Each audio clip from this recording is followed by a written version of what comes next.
Hi, Felix. Okay, so this is our ping pong table. This is half of it, so I've got to make another set of legs. So the legs are here, and they actually have an inset. And we're going to make one of these legs very quickly. So Felix, will you take that for me? Thank you. Okay. The workshop is in progress right now. So I made this little jig. Come! So I made this little jig. I've got my backstop, and then this is clamped to give me consistent length. And when I cut these legs, I did them out of the same piece of wood.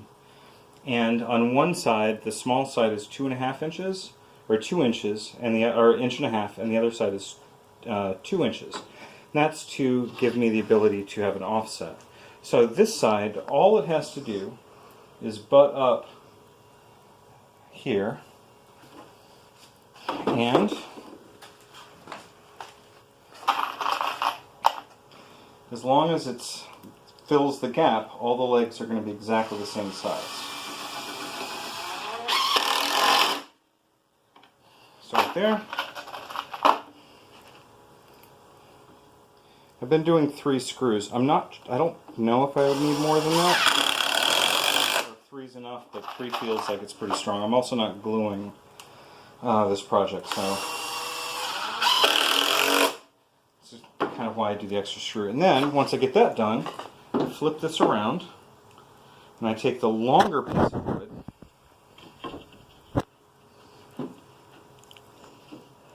and here, just need to keep the edges. Oh, whoops! I put the wrong side. So basically, the 1x1 that I made needs to be the one extended. So all I have to do here is take out these 3 screws, come back up to my jig, and flip it around.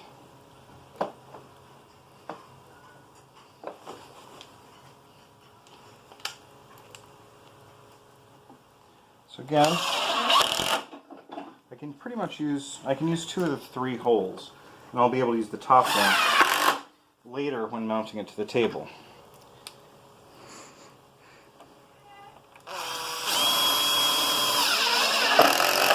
I do at the end to keep any sort of gapping due to warpage from showing. Okay, flipping it back over. Now here, I'm going to be putting a screw right between there to keep the gapping as minimal as possible.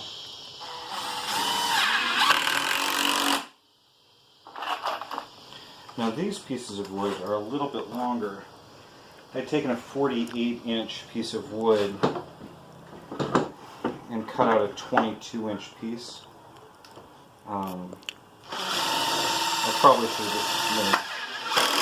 just made them identical, or trimmed them to both be 22, but I didn't.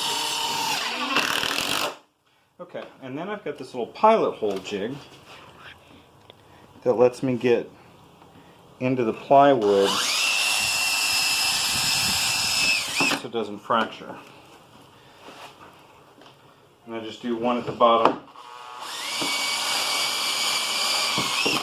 one at the top.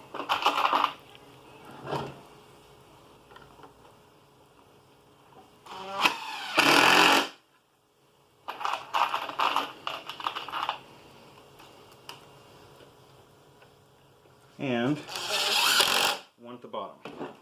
And now we have a leg. Now I'll show you how this then gets installed. In fact, I'll just go ahead and install it.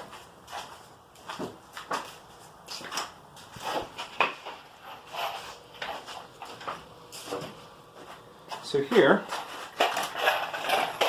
this is the other side of the ping pong table.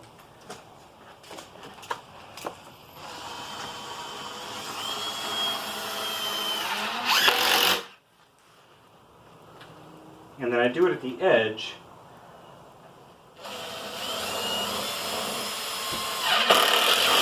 to help minimize any gaps.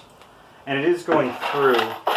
Under the table is going to be board game storage. So I'm not too worried about these screws being on the interior. Nobody's really going to have their hands down at the base. Be grabbing boxes and things.